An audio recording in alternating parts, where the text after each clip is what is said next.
From CRI Simple Numbers, this is Profitability Playbook, the Simple Numbers Podcast, a podcast for those championing market growth and anchoring the nation's economy, small businesses, and entrepreneurs. Hi there. Welcome to another episode of the Simple Numbers Profitability Playbook Podcast. I'm Mike Maxson. That's Brandon Gray, and we're back for another episode, my man. How's your weekend? It was good.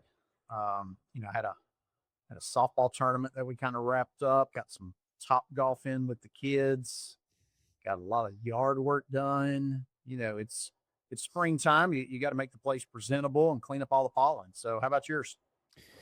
Yeah, same thing.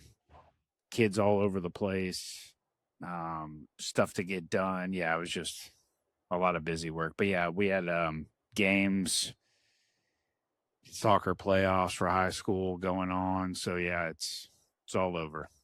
I hear you. How'd the playoffs go? Good. Headed to the second round tonight, so we'll see how that goes. Nice. Not gonna make any predictions. I don't need to eat crow publicly. Well, awesome. Well, we're going to talk about the labor reset today.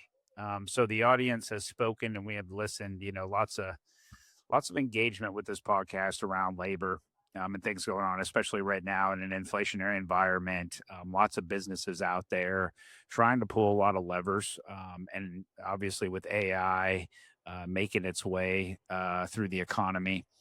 Labor is a big discussion. And so, Brandon, set the stage for us on this labor reset.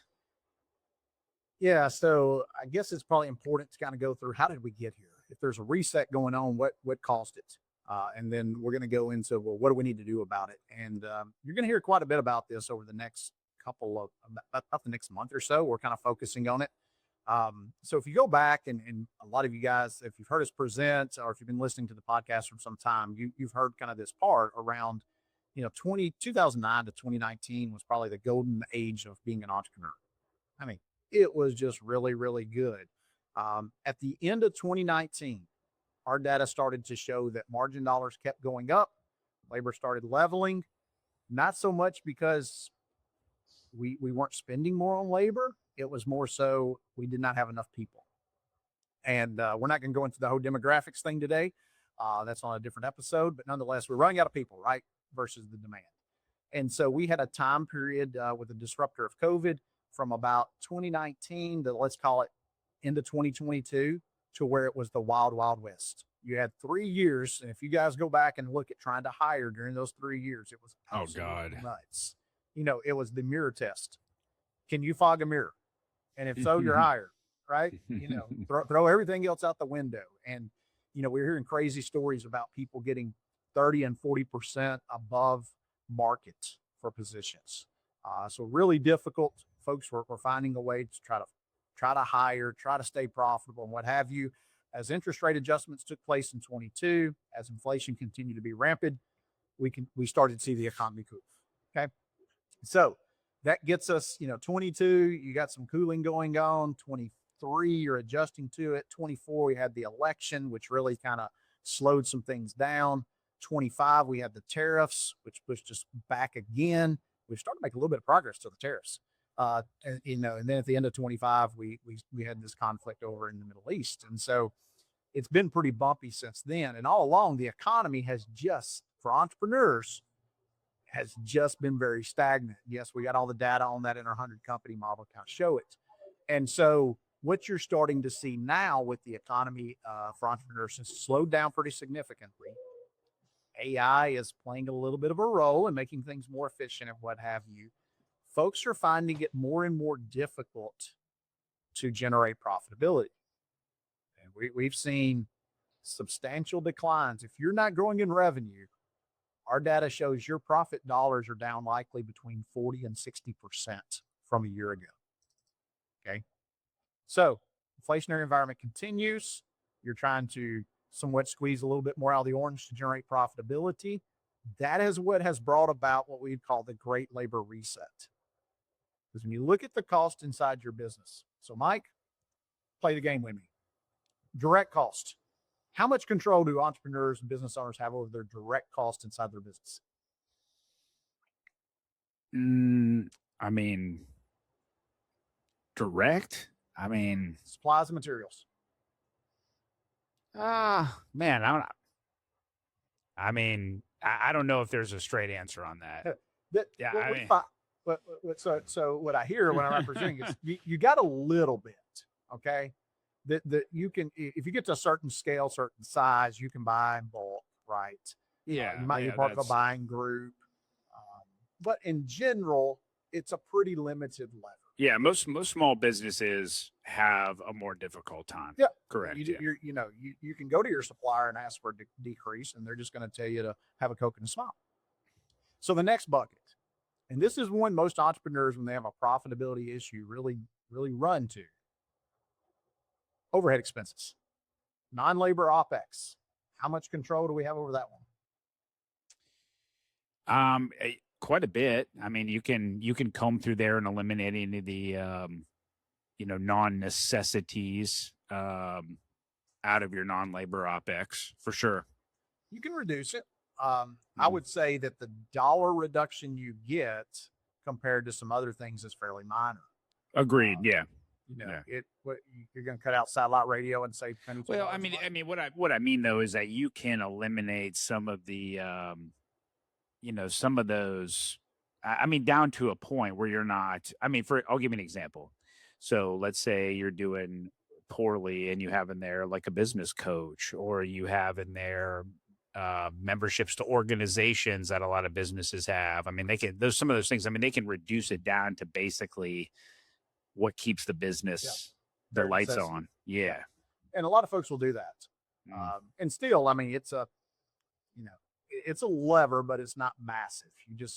There's just not enough out there. Most businesses run that aren't essential, right? So that leaves one more cost component inside of a small business, and that's labor. And that's the lever that we have the most control over. Not so much in what we have to pay the labor. All right. The market determines that, is what it is, but rather the efficiency that we get from the labor.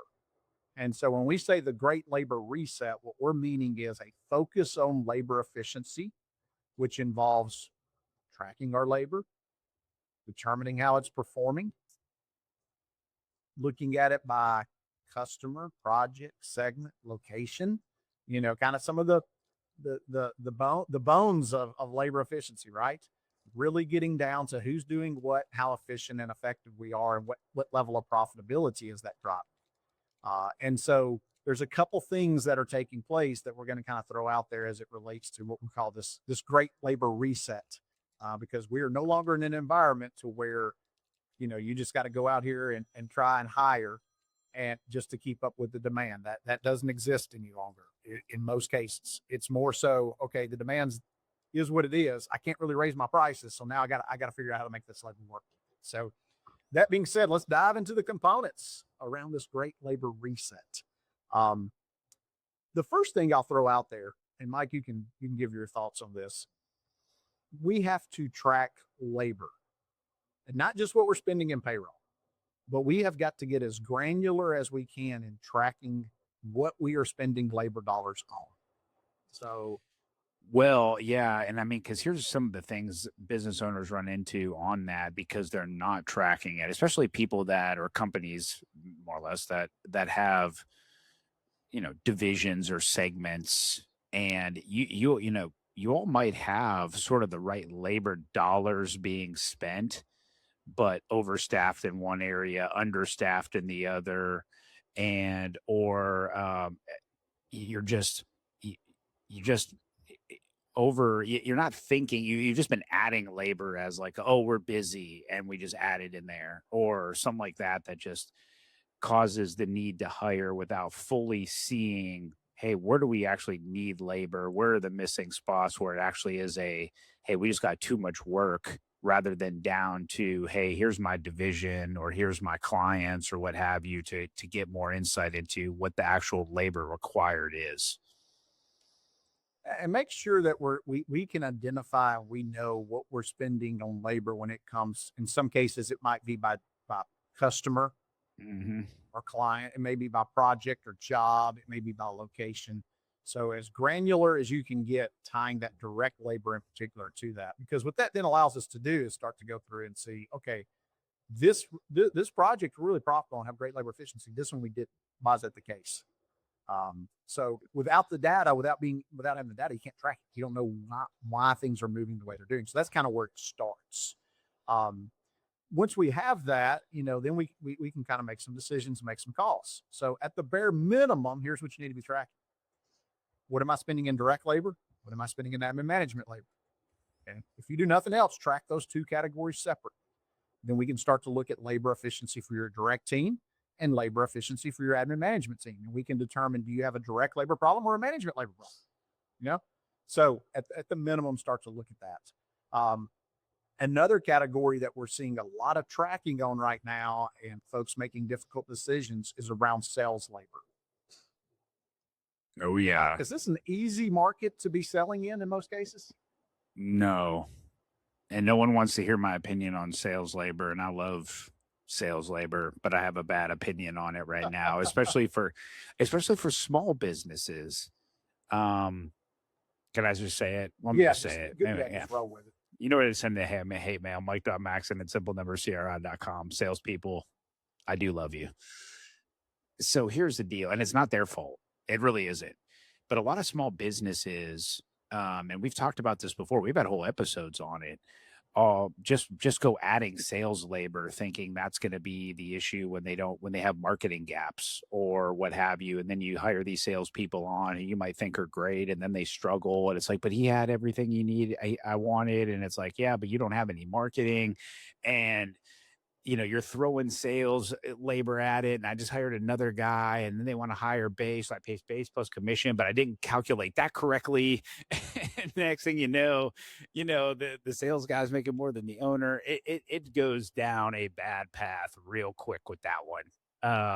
And I can keep going. And a lot of times it's like massively around just a misalignment of the labor needed, the sales needed, the owner's role, and then the misalignment of sales and marketing and how those dollars work. And sometimes it's like, hey, maybe the owner should have sold. You invested a little bit more in marketing.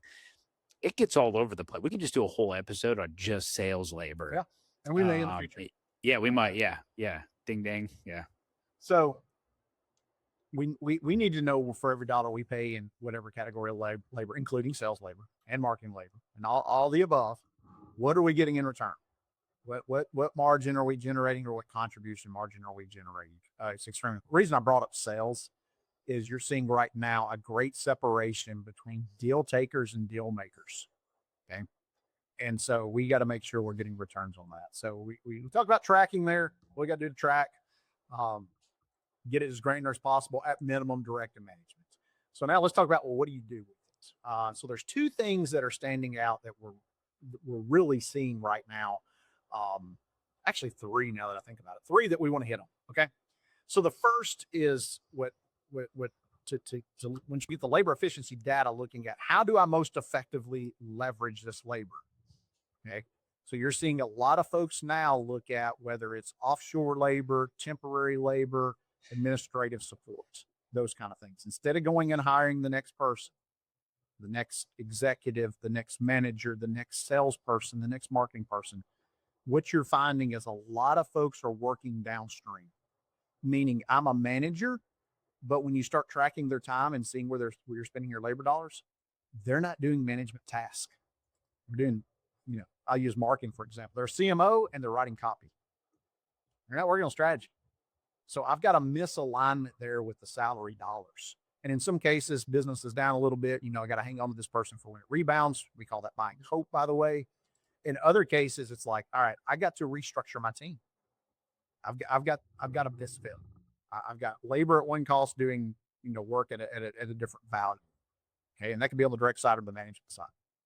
And so that's where you got to kind of look at it and go, all right, do I potentially use offshore labor? Do I use administrative labor? What do I need based upon where we're at right now as a business?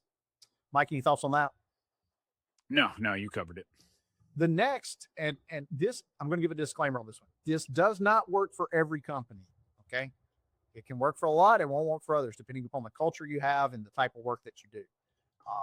But it is moving towards a team that is solely A players. Okay. And if you guys aren't familiar with the A player grids, you have an A player who's high productivity, high culture fit. You got a B player who's mid productivity, high culture fit. You got a D player who's low productivity, low culture fit. That's an easy one.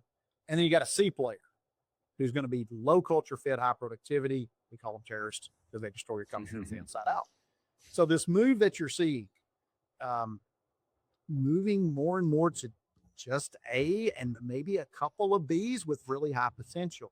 So you got fewer team members that you pay a little bit more to do a lot more work. All right. Nucor Steel.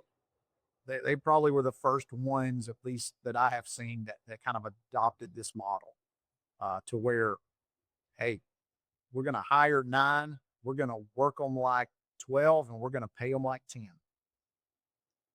And it's because the performance of an A player isn't linear relative to like a B or C. They're not like this. An A player actually produces much more. Like I said, that won't work in every organization. There are some organizations and types of work and what have you that it's like, hey, I need a different structure. But we're seeing more and more folks go, you know what? They're a B, and I've been working and trying to coach them for 3 or 4 years, and they just don't want to become an A. All right, I'm going to stick with an A player. I'm going to redo some restructuring, and I'm going to get a little bit more out of a couple of my A players to take on the workload of that B player.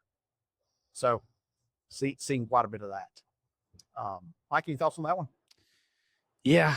I think it's all about what defines an A and a B. Some people think the Bs are negative. And I think it's more about what you define in your organization. So make sure you're clearly defined. Because I'll give you an example. So Brandon, the 90s Chicago Bulls, right? We all can agree that Jordan and Pippen were probably A players. Yes. You know, what about Rodman?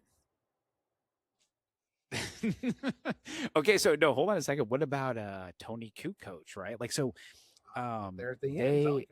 Yeah, well, what I'm saying though is that, like, you know, Bs are, to me, maybe people that don't want some of the, maybe that, you know, they're, I ain't gonna lie, I have friends like this that are just like, hey man, I'm gonna sit in my job. I'm happy. Yeah. Like, pay me, give me my normal rate. I'm cool with that. Like, to me, that's like the B player, right? They might have A like work ethic, but B is in hey, I'm right here. That way you can do that. So make sure you define that one, like clearly define it what it is, because you don't want to ditch people that are like technically A's for some people, but they're actually just B's because they're cool in their job. Yeah. And like I said, that doesn't work for everyone. So don't try around here and go, hey, we're just going to have that structure. Because there's some industries, there are some jobs to where finding A players may be much more difficult, but in other cases it can work. And like I said, I'm seeing a little bit more of a movement of that. That's also a little bit of a flag when you're in the marketplace looking for labor. If they're available, are they an A player?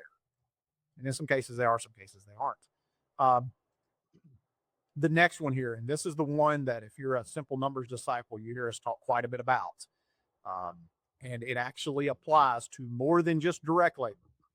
Historically, direct labor has probably been the one that we would want to apply this most frequently to, but now, given the marketplace, we're seeing the need in some cases to apply it to admin management labor as well. And that's flexing labor. All right. What we mean by flexing labor is that we're not setting it at 40 hours a week for everyone, and we just show up and work 40 or 45, whatever we have there, regardless of how much margin is being generated. Okay. And so to flex, you got to have control over what those labor costs are running. You need to run labor efficiency metrics every time you run payroll, and you need to know what's upcoming in terms of margin production. Okay. So I'll give you easiest example on this one. Home services business. So you look at you're coming off a week that wasn't that busy. You want to keep hours up. And the reason why, and I'm not saying this is a bad thing, but we got to consider the cost is, I'm afraid if I don't give everyone 40 hours, they're just going to up and leave. Well, is that a true fear or is that a perception? Okay. So you're afraid you're going to, hey, it's a slow week. So I just had everybody come in and we reorganized the warehouse. We swept floors. We washed vans. Okay. Well, our labor efficiency is not going to be great that week. And then we look at the job calendar for the next week and it doesn't look good the next week either. Well, what are we going to do? We'll just find things for them to do. Well, profit is going out the door. You might actually be running at a loss now versus looking at it and going, hey, team, it's a slow week. Would anyone like to have Friday off? Would anyone like to have Monday off? And if you'll pose that question to your team, you may find half the room raise their hand and go, yes, please. Now, we're not going to pay you. Okay? You're not going to be paid. It's going to be a day off with no pay. Okay, I'm cool. I'm going to go watch my kids play ball, or I'm going to go fishing, or we're going to take a long weekend, or I'm going to work in the yard and get the honeydews done. But we're seeing a little bit of a societal shift, I believe, to where, years ago it was, I want 40 plus another 20 of overtime. You're seeing people now that maybe just don't have that same desire. I'm not saying it's good or bad. It's just different. And so flexing the labor, because there's going to be other times to where I need to flex it up. Hey, we're really busy. We're going to work 60 hours this week. So avoid setting it and forgetting it. Rather, flex it based upon the level of margin production that we have going on. Thoughts, Mike? No, I like it. Once upon a time, people used to use contractors in that space where they would be like, hey, I need 30 hours instead of 40. So I'm going to pay someone a premium to not be my full-time employee. But then it comes to find out that price is going up. Like that is not a cheap cost, especially when you get into that many hours. And so honestly, having employees and team members that, maybe you're happy with, or maybe, they're at a point in their life where that would make sense. It never hurts to ask. I mean, you could have people that, hey, I have little kids. I might, I'm cool with going to 30 hours a week and stuff like that, that you could ask for if that's an opportunity, or actually seeking that labor out. Years ago, Brandon, I mean, we talked to someone and we were really struggling with like finding tax labor. And then, we're talking to, we were at one of those, remember those RSM groups I used to go to? I'm talking to one guy and I'm like, man, where do you find your tax labor? He goes, well, it's crazy he goes, I got like a string of like stay-at-home moms that used to be full-fledged CPAs, and they're cool with tax season, just for 4 months out of the year, right? Knocking out 20, 30 hours a week of just some tax work for me. And that has carried him. But had he not been like actively sought that out, he found a place to get labor, and it worked. And I'm not saying that that's always the answer, or it's always available, but sometimes asking and looking, you can find, that within your business of people who might want to, or people out there that could do a part-time job for you. Right. Yeah. Be as not flexing labor. You want to find a way to be as flexible as possible. And hey, we get it. On a spreadsheet, it's real easy to do. In reality, to pull off the same level of care and service and to the standards you want to is more difficult. So guess what you're going to do? You're probably going to work a little bit more on systems, processes, and training. Mm-hmm. But I'd rather deal with that demon than to be heavy on labor all the time, because I think work is magically just going to get better. We're just going to increase margin somehow, some way, when all the data tells us we're not. One other little technique we see in that is what we call player coach. So this is a situation to where you've already been flexing labor. You've already scaled it down as much as you can. Most companies have a core group of people that they know, I've got to hold on to these folks, because if I have any hope of coming back out of this, I got to have these positions in place in this experience. Okay. So we're going to ask them to be a player coach for a temporary period. Next 3-4 months, hey, we're starting to get back on our feet. We let a lot of direct labor go. We're hesitant to replace all that direct labor at once. So we're going to ask you to be a player, right? My dad used to call it going back to his tools, right? You're going to be back in the field. You're going to be a player for a little while. Okay. And then once we kind of get everything moving in the right direction, we have repeatable margin production and forecast looks better. Then you're going to move back in the coaching role, and we'll replace you with direct labor.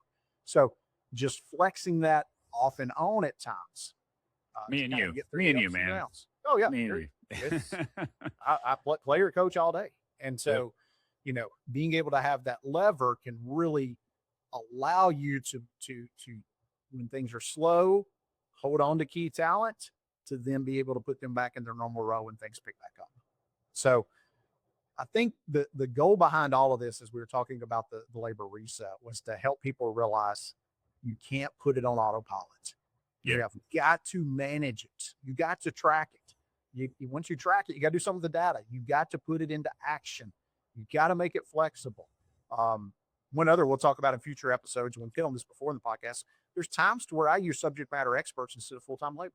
Okay. Yep. So things like that. Think differently about how I solve the problem, and make sure you have a foundation and a culture and an environment that's big around training, systems, processes. It's documented so I can reduce the amount of time should I have to flex labor, bring on a contractor temporary, bring on a subject matter expert, those kind of things.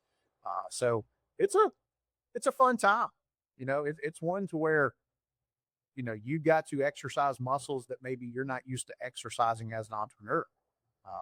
To kind of get. Well, what's funny is that, if I should have led with this, by the way, today, is if you go to your P&L and you grab your labor and just add it all up, management, your direct labor, maybe some contractors, maybe some part-time people, maybe a couple overseas helpers, maybe a salesperson.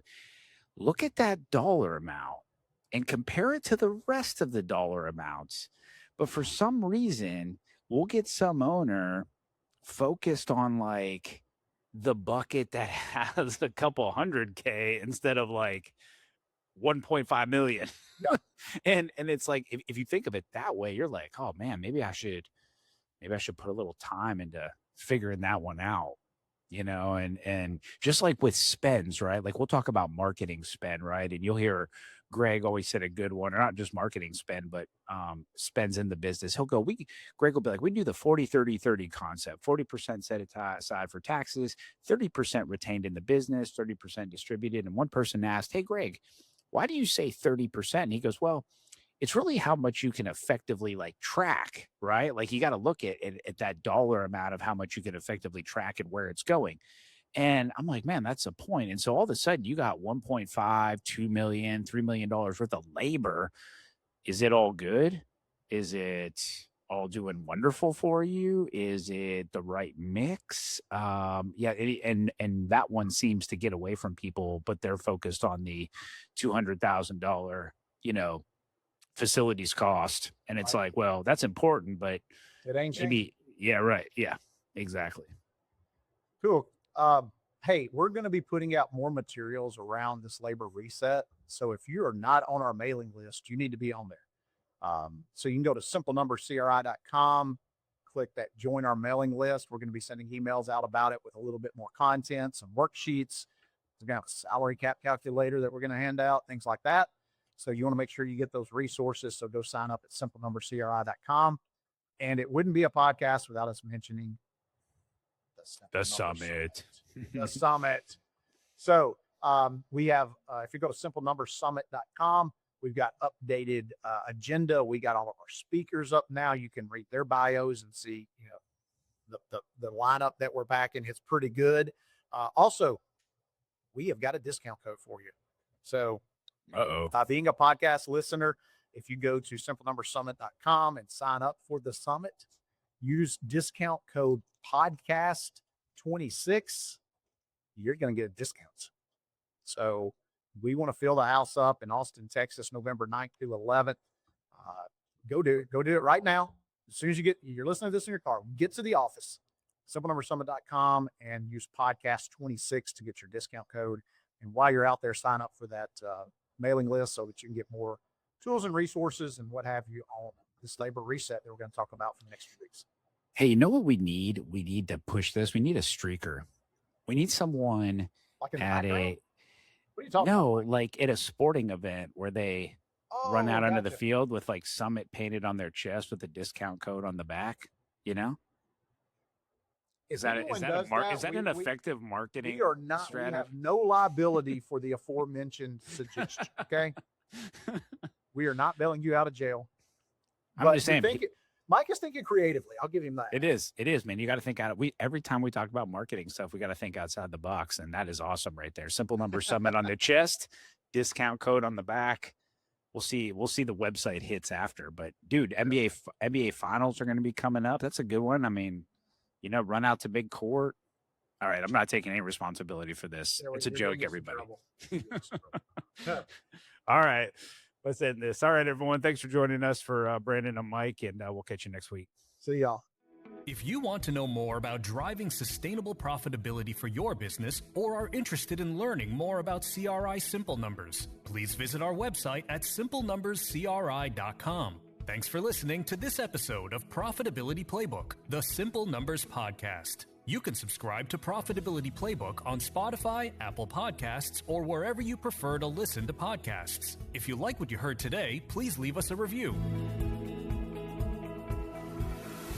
This podcast is brought to you by CRI Simple Numbers LLC, a division of CRI Capital Group LLC, and a subsidiary of CRI Advisors LLC. CRI is the trusted brand under which Carr, Riggs & Ingram LLC, the CPA firm, and CRI Advisors LLC, along with its subsidiaries, deliver professional services. Please note, Carr, Riggs & Ingram LLC is a licensed independent CPA firm offering attest services, whereas CRI Advisors LLC and its subsidiaries specialize in providing tax and business consulting services. These entities operate within an alternative practice structure as defined by the AICPA Code of Professional Conduct and comply fully with applicable laws, regulations, and professional standards. Ready to simplify your business finances and drive growth? Explore valuable resources, books, and tools designed for entrepreneurs and small businesses at simplenumberscri.com.